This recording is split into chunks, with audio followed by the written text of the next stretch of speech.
ಸುರಪುರ ತಾಲೂಕಿನ ಪೇಠ ಅಮ್ಮಾಪುರ ಗ್ರಾಮದಲ್ಲಿ ಶ್ರೀ ಶ್ರೀ ಮಾರುತೀಶ್ವರ ಕಾರ್ತಿಕ ಜಾತ್ರಾ ಮಹೋತ್ಸವವನ್ನ ಪ್ರತಿ ವರ್ಷದಂತೆಯೂ ಈ ವರ್ಷವೂ ಕೂಡ ಹಮ್ಮಿಕೊಳ್ಳಲಾಯಿತು. ವಿಶೇಷವಾಗಿ ಗ್ರಾಮದ ಮುಖ್ಯ ಬೀದಿಯಿಂದ ಶ್ರೀ ಆಂಜನೇಯ ಪಲ್ಲಕ್ಕಿಯನ್ನು ಭವ್ಯ ಅಲಂಕಾರದಿಂದ ಅಲಂಕರಿಸಿ ಸಾವಿರಾರು ಜನರು ಭವ್ಯ ಮೆರವಣಿಗೆಯೊಂದಿಗೆ ಸಾಗಿ ನಡೆದರು. ಹಾಗೂ ಜೋಗತಿಯರು ಕೂಡ ಕುಂಭ ಕಳಸವನ್ನ ತಲೆಯ ಮೇಲೆ ಇಟ್ಟುಕೊಂಡು ನೃತ್ಯ ಮಾಡಿದರು.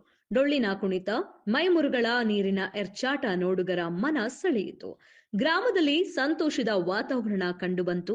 ನಂತರ ನೂರಾರು ಭಕ್ತಾದಿಗಳು ಪಲ್ಲಕ್ಕಿಯನ್ನು ಶ್ರೀ ಆಂಜನೇಯ ದೇವಸ್ಥಾನಕ್ಕೆ ಅದ್ದೂರಿಯಾಗಿ ತಲುಪಿಸಿದರು. ನಂತರ ಶ್ರೀ ಆಂಜನೇಯ ದೇವಸ್ಥಾನದ ಅರ್ಚಕರಾದಂತಹ ಹನುಮಂತರಾಯ ಹೂಗಾರ ಪೂಜೆ ಸಲ್ಲಿಸಿದ್ರು. ಹಾಗೂ ಇಂದು ರಾತ್ರಿ ಶ್ರೀಮತಿ ವಿದ್ಯಾಶ್ರೀ ಮಸಬಿನಾಳ ಇವರಿಂದ ಗೀಗಿ ಪದ ಕಾರ್ಯಕ್ರಮ ನಡೆಸಿಕೊಂಡವರು.